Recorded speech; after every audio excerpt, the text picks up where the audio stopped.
আপনি যখন দোয়া করবেন, আল্লাহর নামগুলো ধরে যদি দোয়া করেন, আল্লাহ ওই দোয়া ফিরায় দেয় না। আপনি যদি দোয়ার মধ্যে বলেন ইয়া রহমান, ইয়া রাহিম, ইয়া হাইয়্যু, ইয়া কাইয়্যুম, আল্লাহর চমৎকার নামগুলো ধরে ধরে যদি আল্লাহর কাছে ফরিয়াদ করেন, আল্লাহর নামগুলো ডাকে, মুহূর্তেই কবুল করবে কে? বিষ্ণু ঈসা ইসলাম এভাবে আল্লাহর নামগুলো ধরে ধরে জিকির করতেন, আল্লাহর নাম জপতেন। তিনি বলতেন আসআলুকা বিকুল্লি ইসমিন হুয়া লাক, আল্লাহ তোমার যত নাম আছে সব নামের ওসিলায় তোমার কাছে ফরিয়াদ করি, সব নামের ওসিলায়। আনসালতাহু ফি কিতাবিক, যে নাম তুমি তোমার কিতাবে নাজিল করেছো। আও আল্লামতাহু আহাদাম মিন খালকিক, অথবা তোমার কোন সৃষ্টিকে তোমার নাম তুমি জানিয়েছো। আও ইস্তাসারতা বিহি ফি ইলমিল গায়বি ইনদাক, অথবা গায়েবের জ্ঞানে তুমি তোমার নিজের জন্য ওই নামগুলো সংরক্ষিত রেখে দিয়েছো। সব নামের ওসিলায় তোমার কাছে চাই। সুবহানাল্লাহ পড়েন। তার মানে আল্লাহ তোমার যে নামগুলো আমরা জানি এগুলার ওসিলায়ও চাই, যে নামগুলো আমরা জানি না সেগুলোর ওসিলায়ও চাই। আল্লাহর সব নাম আল্লাহ আমাদেরকে জানায় নাই, কিছু নাম জানিয়েছেন, কিছু নাম তিনি জানান নাই। সুবহানাল্লাহ বলেন। আল্লাহ তাআলা তার কিছু নাম কোরআনে উল্লেখ করেছেন, কিছু নাম স্পেশাল কিছু নবীদেরকে জানিয়েছেন, আর কাউকে জানান নাই। কিছু নাম তিনি কিয়ামতের দিন আমাদের সামনে প্রকাশ করবেন যে এইটাও আমার একটা নাম, এটা তোমরা কেউ জানতা না। সুবহানাল্লাহ, সারপ্রাইজ হিসেবে আল্লাহ তাআলা রেখে দিয়েছে, কেউ জানে না। কিয়ামতের দিন আল্লাহ তাআলা সেই নামগুলো জানাবেন। আর কিছু নাম আছে সেই নামগুলো আল্লাহ কোরআনেও বলে নাই, কোন নবীরেও জানায় নাই, কিয়ামতের দিনও সারপ্রাইজ হিসেবেও জানাবে না। ওই নামগুলো স্বয়ং খোদ আল্লাহ ছাড়া কেউ জানে না। এজন্য বিশ্বনবী দোয়ার সময় বলতেন, আল্লাহ তোমার যে নামগুলো জানি, যে নামগুলো জানি না, সব নামের বরকতে তোমার দরবারে চাই, সব নামের ওসিলায় তোমার কাছে ফরিয়াদ করি। সুবহানাল্লাহ বলেন। তাহলে সূরা হাশরের মধ্যে আমরা আল্লাহর মোট কয়টা নাম পাবো দেখি, মনে আছে কিনা? হ্যাঁ, কয়টা? আওয়াজ করে বলেন কয়টা? মাশাআল্লাহ। এই 14টা শোনার আগ্রহ আছে? এই দু একজন যে ওঠা বসা করতেছেন, এই ডাস্টে তো ডাস্ট অ্যালার্জি হয়ে যাবে, ধুলাবালিতে আসার সময় তো অনেক ধুলা খাওয়াইছেন আমার এই জায়গায়। একটু শান্ত হয়ে বসেন, আমরা শান্ত হয়ে বসি, অল্প কিছু সময় কিছু কথা আলোকপাত করব, তারপর আমরা বিদায় নিব। উঠবো না, কেউ দাঁড়াবো না, উঠবো না। সেই গতকাল থেকে, গত রাত থেকে আমি দেখেছি তো আপনাদের কাণ্ড কারখানা, ভিডিওতে দেখেছি, কাঁথা বালিশ নিয়ে গত রাতে চলে আসছে। তো অনেক কষ্ট করে অনেক সময় অপেক্ষা করেছেন, আর অল্প কিছু কয়েক মিনিট আপনারা বসেন, আমরা একসাথে বিদায় নেব ইনশাআল্লাহ। তাহলে প্রিয় বারুয়াখালীবাসী, বলেন তো সূরা হাশরের শেষ 3 আয়াতে আল্লাহর কয়টা নামের দেখা মিলবে? সবাই একসাথে আওয়াজ করে কয়টা? আসুন আমরা শুরু করে দিই। আল্লাহ তাআলা বলছেন, হুয়াল্লাহুল্লাযী লা ইলাহা ইল্লা হুয়া আলিমুল গায়বি ওয়াশ শাহাদাতি হুয়ার রহমানুর রহিম। আল্লাহ বলেন হুয়াল্লাহ, তিনি হলেন আল্লাহ, আল্লাযী লা ইলাহা ইল্লা হু, তিনি ছাড়া কোনো ইলাহ নাই। আছে নাকি? বারুয়াখালীবাসী আওয়াজ করে বলেন তো দেখি, আমাদের ইলাহ কয়জন? আর জোরে বলেন। একজন হইলে ভালো না বেশি হইলে ভালো? ওয়া ইলাহুকুম ইলাহু ওয়াহিদুন লা ইলাহা ইল্লা হুয়ার রহমানুর রহিম। আল্লাহ বলেন তোমাদের ইলাহ হলো একজন, তিনি ছাড়া কোনো ইলাহ নেই, তিনি দয়াময়, তিনি মেহেরবান। ইলাহ যদি একজন না হয়ে দুইজন হতো, ঝামেলা আছে না নাই? লাউ কানা ফীহিমা আলিহাতুন ইল্লাল্লাহু লাফাসাদাতা, আকাশ এবং জমিনের মধ্যে ইলাহ একজন না হয়ে যদি মাত্র দুইজন হতো, আকাশ জমিন ভেঙে খান খান হয়ে যেত। ঠিক কিনা বলেন? দুইজন ইলাহ হইলে খান খান হয়ে যেত। আমাদের রব একজন হইলে ভালো না বেশি হইলে ভালো? কথা বুঝতেছেন? আরে একজনের তো মন জোগায় চলতে পারি না, ঠিক কিনা? হ্যাঁ, একজন, তিনি যে আদেশগুলো দিয়েছেন আমাদের দুর্বলতার কারণে আমরা তো পারি না। যদি 10 জন হইতো, ওই 10 জনের হ্যাপি করতে পারতাম, তাদেরকে স্যাটিসফাই করা যেত এত সহজে। 10 জনের 10 নিয়ম থাকতো। একজন বলতো আমার সেজদা দিবি সকালে, আরেকজন বলবে আমার জন্য নামাজ পড়বি 3 বার, আরেকজন বলবে আমার জন্য যাকাত দিবি এতবার, আরেকজন বলতো আমার জন্য কুরবানি দিবা এতবার। তাহলে আমাদের জন্য কঠিন হয়ে যেত, ঠিক কিনা? যদি ইলা একজন না হয়ে একাধিক হতো, একজন বলতো না আমি মহাবিশ্ব এভাবে চালাবো, আরেকজন বলতো না আমার মন চায় এভাবে, আমি এভাবে চালাবো, একজন বলতো সূর্য আমি পূর্ব দিকে উঠাবো, আরেকজন বলতো না আমি দক্ষিণ দিকে উঠাবো, আরেকজন বলবে না আমি উত্তর দিকে উঠাবো। এরকম আছে না নাই? ঝামেলা লেগে যেত। এজন্য বেশি রব হইলে আমাদের জন্য ঝামেলা, খোদা বেশি হইলে আমাদের লস। একজন হওয়াতে আমরা বেঁচে গেছি। বারোয়াখালীবাসী আওয়াজ করে না, কথা বলে না। রব খোদা একজন হওয়াতে আমাদের সুবিধা হয়েছে না? এজন্য আল্লাহ বলেন লা ইলাহা ইল্লাহু, তিনি ছাড়া তোমাদের কোনো ইলাহ নাই, তিনি একজন। লা ইলাহা ইল্লাহু আলিমুল গায়বি ওয়াশ শাহাদা, তিনি প্রকাশ্যেরও মালিক অপ্রকাশ্যেরও মালিক। তিনি যেটা ওপেন এটাও জানেন, যেটা গোপন সিক্রেট ওইটাও জানেন। আলিমুল গায়বি ওয়াশ শাহাদা, তিনি গায়েবের মালিক, গায়েবের জ্ঞানী, যেটা দেখা যায় না, অদৃশ্য, জানা নাই, এটাও তিনি জানেন। এগুলো জানতে তার কোনো মাধ্যমের প্রয়োজন হয় না। অতীতে কি হয়েছে, বর্তমানে কি চলছে, ভবিষ্যতে কি হবে, সব তার জ্ঞানের ভেতরে আছে না নাই? এজন্য আল্লাহ বললেন আলিমুল গায়বি ওয়াশ শাহাদা, তিনি গায়েবের জ্ঞান রাখেন, তিনি দৃশ্য জগতের জ্ঞান রাখেন, তিনি প্রকাশ্য জগতের জ্ঞান রাখেন, তিনি গোপন জগতের জ্ঞান রাখেন। তার কাছে কোনো কিছু গোপন নাই, ঠিক কিনা বলেন? হুয়ার রহমানুর রহিম, তিনি হলেন দয়াময়, তিনি হলেন মেহেরবান। এই যে শুরু হলো 14 নামের প্রথম দুইটা, আর রহমান আর রহিম। হুয়ার রহমানুর রহিম, তিনি হলেন the most gracious, the most merciful, তিনি দয়াময়, তিনি অতিশয় মেহেরবান। সুবহানাল্লাহ বলেন। তার দয়ার কোনো শেষ নাই, তার মায়ার কোনো শেষ নাই। আল্লাহ, তাহলে 14টা নামের মধ্যে কয়টা পাইলাম? একটা কি? আর রহমান। বারোয়াখালীবাসী বুঝে থাকলে আওয়াজ করে বলেন, প্রথমটা কি? 2 নাম্বার আর রহিম। আওয়াজ করে বলেন 2 নাম্বার। আওয়াজ করে সবাই গলা ছেড়ে দিয়ে উত্তর দেন তো, প্রথম নামটা কি? দ্বিতীয় নামটা? আর রহিম।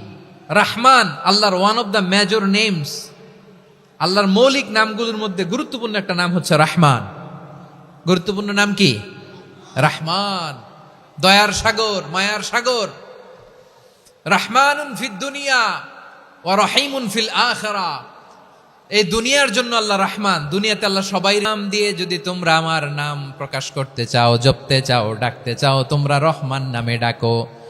রব্বুল আলামিন ইরশাদ করেন কুলিদুল্লাহ আউিদউর রহমান আইয়াম্মা তাদউ ফালাহুল আসমাউল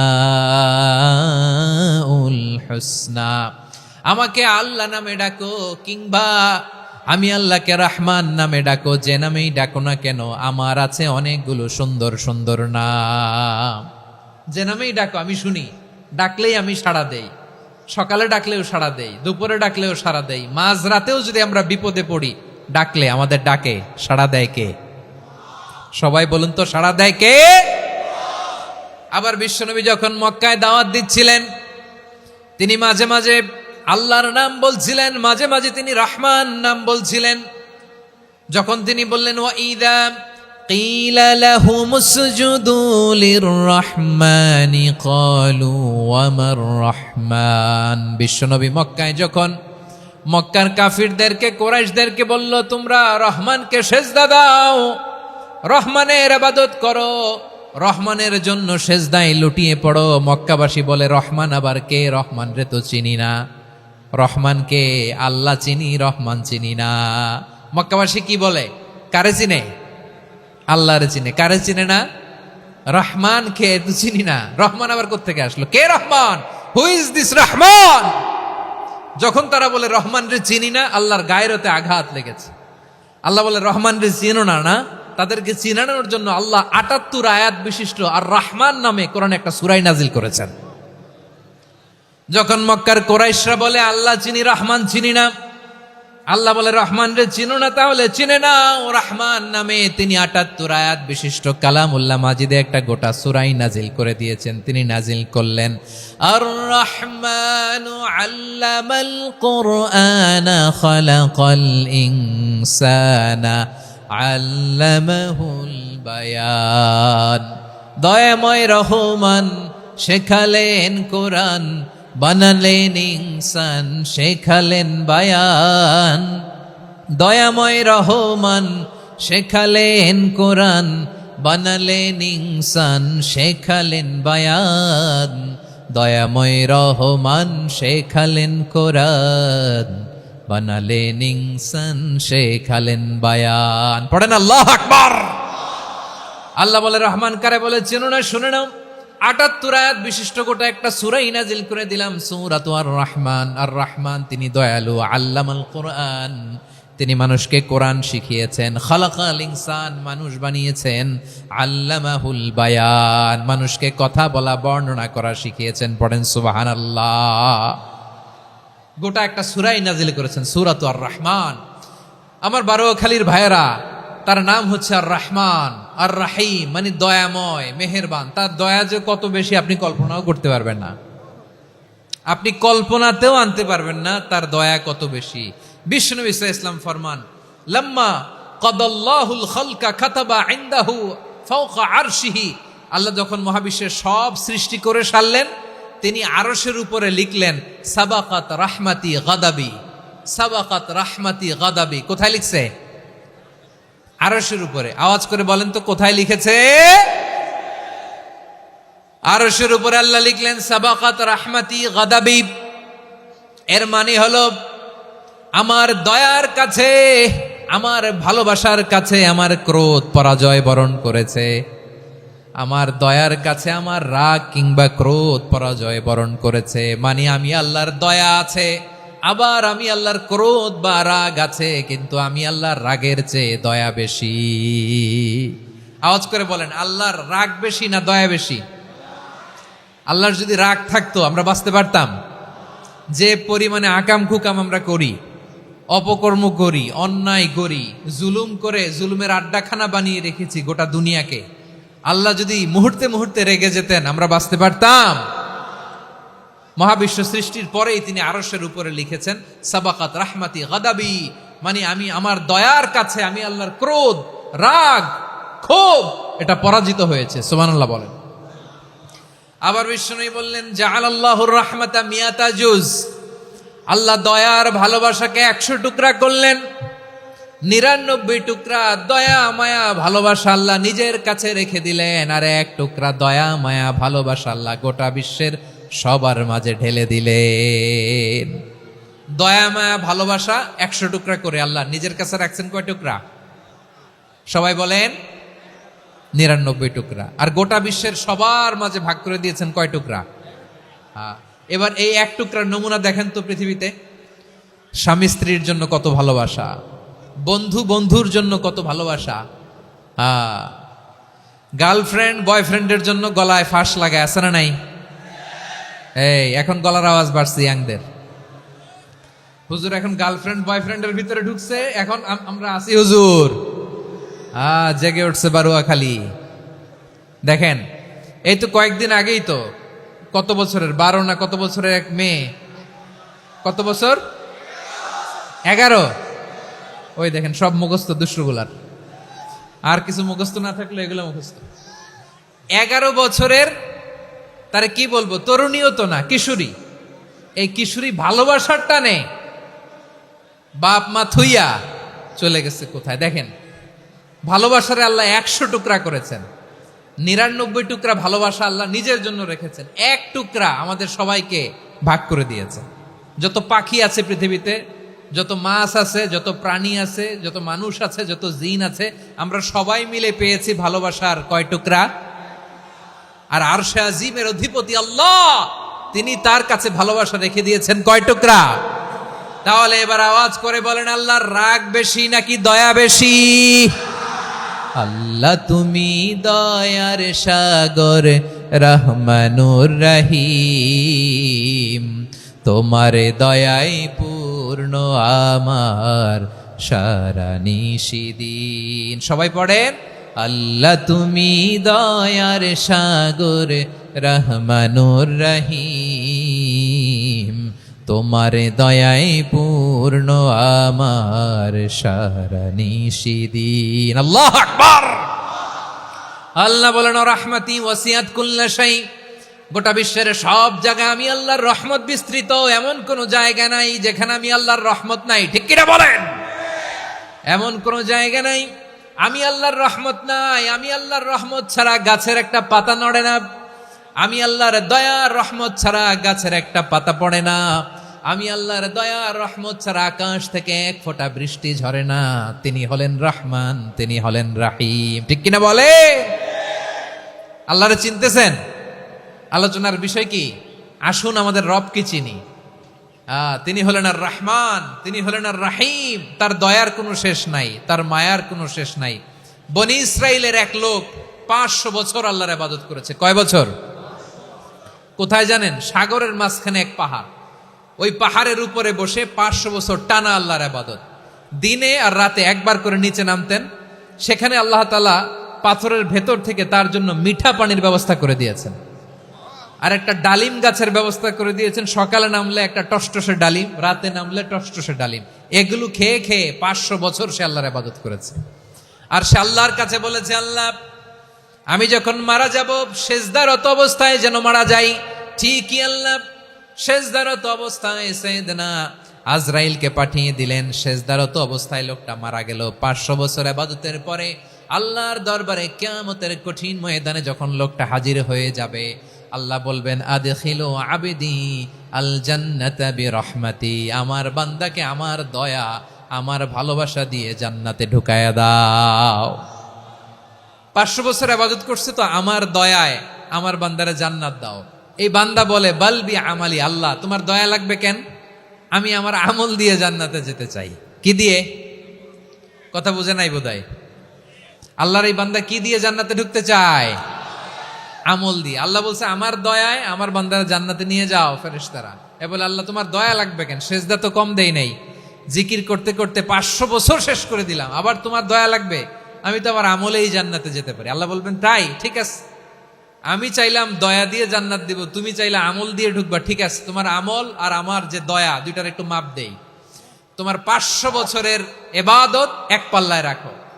আর আল্লাহ বললেন আমি যে দয়া করে এই দুনিয়ার নাজ নেয়ামত বিউটি সৌন্দর্য দেখার জন্য তোমার দুটা চোখ দিয়েছিলাম, দুটা নয় একটা চোখ আরেক পাল্লায় রাখো। রাখা হবে, দেখা যাবে ওই 500 বছরের ইবাদত হালকা হয়েছে, আর মুহূর্তের মধ্যে আল্লাহর দেয়া একটা চোখের নেয়ামত ভারী হয়ে গিয়েছে। আল্লাহ বলবেন তোমার কথা মতো মাপ দেয়া হলো, এবার ফলাফল দেখো, হিসাব বলে তুমি এখন জাহান্নামে যাবা। Go to the hell fire, যাও এবার জাহান্নামে যাও। মাপ জোখে যখন আসছো আমার সাথে হিসাব ক্যালকুলেশন, যাও তুমি এবার জাহান্নামে যাবা। এবার লোকটা কাচুমাচু করে বলে আল্লাহ আমি বুঝি নাই, আল্লাহ আমি বুঝতে পারি নাই, খেয়াল করি নাই, তুমি আমারে ক্ষমা করো, তুমি আমারে মাফ করো। ও আল্লাহ এবার আমি টের পেয়েছি, এবার আমি বুঝতে পেরেছি তোমার দয়া ছাড়া দুনিয়ায় কেউ জান্নাতে যেতে পারবে না, কেউ পারবে না। আল্লাহ বললেন ওরে গোলাম তুই তো কিছুই ছিলি না, অস্তিত্বহীনতা থেকে তোরে অস্তিত্বে আনলো কে? ওই ছোট্ট শুক্রাণু থেকে মায়ের পেটে 9 মাস ধরে খাবার দিয়েছে কে? আবার সুস্থতার সাথে দুনিয়ার বুকে তোরে ডেলিভারির ব্যবস্থা করে দিল কে? আবার তোর মায়ের বুকের ভেতরে 2টা খাবারের লাইনের ব্যবস্থা করে দিল কে? আবার তোকে শৈশব পেরিয়ে কৈশোর পেরিয়ে তারুণ্য, তারপরে যৌবন, এগুলো দান করলো কে? তার চেয়েও বড় কথা, পাহাড়ের মাঝখানে সাগরের মাঝখানে 500 বছর ইবাদত করার শক্তি তোর গায়ে দিয়েছে কে? এই সাগরের মধ্যে লোনা পানি, লবণের পানি মুখে দেয়া যায় না, সেখান থেকে আমি পাহাড়ের ভেতর থেকে মিঠা পানির ব্যবস্থা করে দিলাম। ওই জায়গায় তোরে রিজিকের বন্দোবস্ত করলো কে? সকাল বিকাল 2 বেলা টসটসে ডালিম খাওয়ার ব্যবস্থা করে দিল কে? তোর আবদার ছিল আল্লাহ আপনি আমারে সেজদারত অবস্থায় রুহু কবজ করবেন, তোর শেষ আবদারটাও পূরণ করেছে কে? ও গোলাম আমার রহমতের তুলনায়, আমার নেয়ামতের তুলনায় তোর 500 বছরের ইবাদতের কোনো ওজনই হবে না। গোটা বিশ্বের কেউ কোনোদিন আমার জান্নাতে ঢুকতে পারবে না আমি আল্লাহর দয়া ছাড়া। হুয়ার রহমানুর রহিম, তিনি দয়াময়, তিনি মেহেরবান। জিব্রাইল আলাইহিস সালাম বিশ্বনবীর এই লম্বা হাদিসটা যখন শোনালেন, আমি যা যা বলছি এটা বিশাল এক হাদিসের অনুবাদ। বললেন ইয়া মুহাম্মদ এই দুনিয়ার সবটাই চলে আল্লাহর রহমত দিয়ে। হাদিসের শেষ কথা, সব চলে আল্লাহর কি দিয়ে? তখন বিশ্বনবী সাহাবাদের বললেন, ও সাহাবারা শোনো, আল্লাহর জান্নাতে কেউ কোনোদিন প্রবেশ করতে পারবে না তার রহমত ছাড়া। সাহাবারা বললেন, ইয়া রাসূলুল্লাহ, আপনিও কি আল্লাহর রহমত ছাড়া প্রবেশ করতে পারবেন না? বিশ্বনবী বললেন, না, আমিও না। আমি বিশ্বনবীও আল্লাহর জান্নাতে আল্লাহর রহমত ছাড়া ঢুকতে পারবে না, তবে কিয়ামতের দিন আল্লাহর রহমত আমার চারদিকে বেষ্টনী দিয়ে থাকবে। আল্লাহ নিজের পরিচয় দিয়ে বললেন, আলিমুল গায়বি ওয়াশ শাহাদাতি হুয়ার রহমানুর রহিম। আমি হলাম রহমান, আমি রাহিম। আল্লাহরে চিনছেন? ওবারও খালির ভাইয়ের, আপনার রবকে চিনতে পারতেছেন? তিনি দয়ার সাগর, তিনি মায়ার সাগর। তার দয়ার সাগর যে কত বড় আপনার কল্পনাতেও নাই। এজন্য আপনার পাপ যত বড় হোক, অন্যায় যত বড় হোক, অপরাধ যত বড় হোক, আপনার জুলুম যত বড় হোক, আল্লাহর রহমান নামের দরিয়া তার চাইতেও বড়।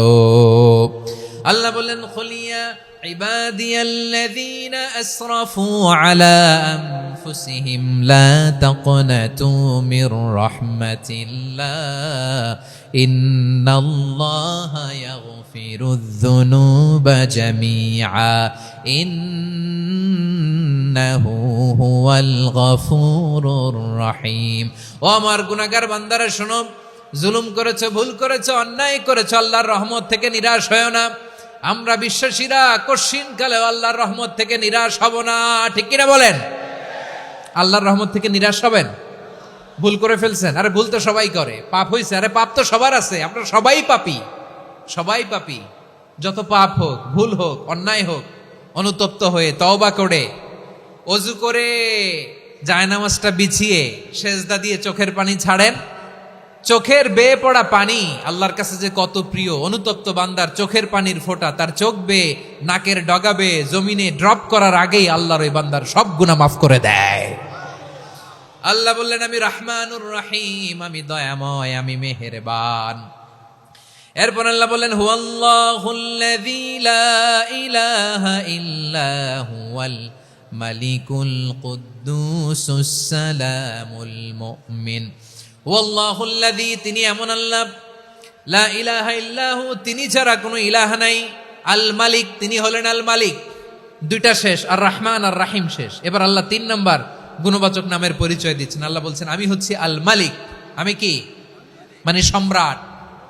আল মালিক মানে হচ্ছে the king, the king of kings. সব রাজার বড় রাজা, মহারাজা। তার চেয়ে বড় রাজা আর কেউ নাই, তার চেয়ে বড় সম্রাট আর কেউ নাই, তার চেয়ে বড় ক্ষমতাধর সত্তা মহাবিশ্বে দ্বিতীয় কেউ নাই। চিৎকার করে বলেন ঠিক কিনা? তিনি আল মালিক। আল মালিক মানে ক্ষমতাধর, ক্ষমতার মালিক, রাজা ধীরাজ বাদশাহ। তার ক্ষমতা আর আমাদের ক্ষমতা একরকম নাকি? হ্যাঁ, আমাদের দুনিয়াতে ক্ষমতা অস্থায়ী ক্ষমতা, ঠিক কিনা বলেন? আইজ আছে কাল নাই, এরকম না ক্ষমতা? আল্লাহর ক্ষমতাও তো এরকম না, আইজ আছে কাল নাই এরকম। দুনিয়াতে দেখবেন কোন দেশের প্রেসিডেন্টের 4 বছরের ক্ষমতার মেয়াদ, কোন দেশে 5 বছরের। আল্লাহর কয় বছরের? 10 বছরের নাকি 20 বছর, 100 বছর? আল্লাহর ক্ষমতার মেয়াদ কতদিন বলেন? বুঝে থাকলে বলেন তো। চিরকাল তার ক্ষমতার মেয়াদ। চিল্লায় বলেন ঠিক কিনা? নিরঙ্কুশ ক্ষমতা, একচ্ছত্র ক্ষমতা বলতে যা বুঝায়, এই ক্ষমতা একমাত্র আল্লাহরই আছে।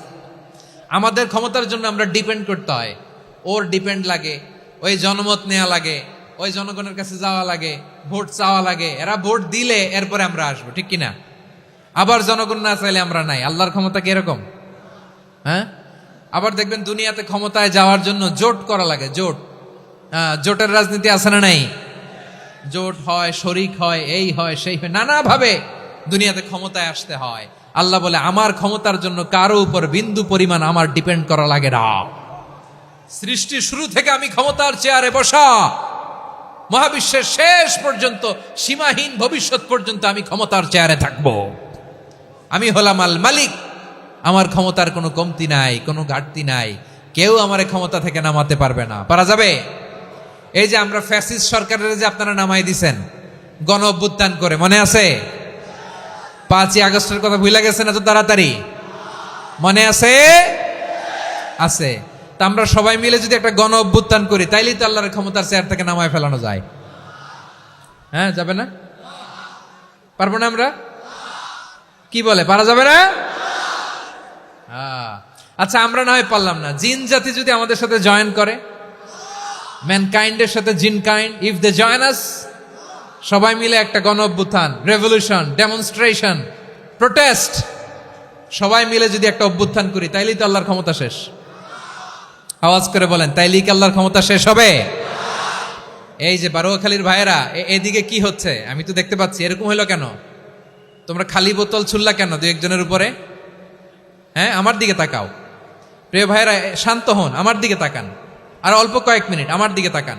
কেউ কিছু ছুঁড়ে মারবেন না কারো দিকে, মেহরবানি করে আমার দিকে তাকান। তাহলে আমরা সবাই মিলে একটা গণ অভ্যুত্থান যদি করি, আল্লাহর ক্ষমতা থেকে নামানো যাবে। আল্লাহ বলেন না, আমি হলাম আল মালিক, আসল ক্ষমতার মালিক, the king of kings, the owner of ultimate power, the owner of ultimate authority, the owner of ultimate sovereignty. নিরঙ্কুশ একচ্ছত্র ক্ষমতার মালিক হচ্ছি আমি আল্লাহ। আল্লাহ তাআলা সূরা মুলকের শুরুতে বলছেন, তাবারাকাল্লাযী বিয়াদিহিল মুলকু ওয়া হুয়া আলা কুল্লি শাইইন কাদির। মহিমান্বিত সত্তা, যার হাতে ক্ষমতা, তিনি যা চান তাই করতে পারেন। আওয়াজ করে বলেন তো তিনি কে? আবার আল্লাহ বলেন, কুলিল্লাহুম্মা মালিকাল মুলকি তুতিল মুলকা মান তাশাউ ওয়া তানজিউল মুলকা মিম্মান তাশা ওয়া তুইজ্জু মান তাশাউ ওয়া তুযিল্লু মান তাশাউ বিয়াদিকাল খায়র ইন্নাকা আলা কুল্লি শাইইন কাদির। আল্লাহু আকবার। এ নবী, আপনি বলুন, আল্লাহুম্মা মালিকাল মুলক, আল্লাহ আপনি ক্ষমতার মালিক। তুতিল মুলকা মান তাশা, যাকে চান তারে ক্ষমতার চেয়ারে বসান। ওয়া তানজিউল মুলকা মিম্মান তাশা, যাকে চান তাকে ক্ষমতার চেয়ার থেকে ছুঁড়ে ফেলে দেন। তিনি কে? ক্ষমতার চেয়ারে বসায় কে? আবার মনে চাইলে আস্তা করে ছুঁড়ে নিক্ষেপ করেন, তিনি কে? আবার আল্লাহ বললেন, ওয়ালাম ইয়াকুল্লাহু শারীকুন ফিল মুলকি, আমার ক্ষমতায় কোনো শরিক নাই, কোনো জোট নাই, কোনো পার্টনার নাই, কোনো অংশীদার নাই। আবার আমি চলে গেলে আমার ক্ষমতার দাবিদারও কেউ নাই। আল্লাহু আকবার। এই দুনিয়াতে রাজা মারা গেলে পরের রাজা কে হয়? রাজার ছেলে রাজা, ঠিক কিনা বলেন? আল্লাহ চলে গেলে আরেকজন বসবে নাকি? এরকম না, তার ক্ষমতার সাথে দুনিয়ার ক্ষমতার কোনো মিলই নাই।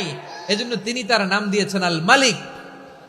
আল মালিক, the owner of power, the owner of ultimate power and sovereignty, the king of kings, সব রাজার বড় রাজা, মহারাজা আল মালিক, তিনি হচ্ছেন আল্লাহ। চিৎকার করে বলেন ঠিক কিনা?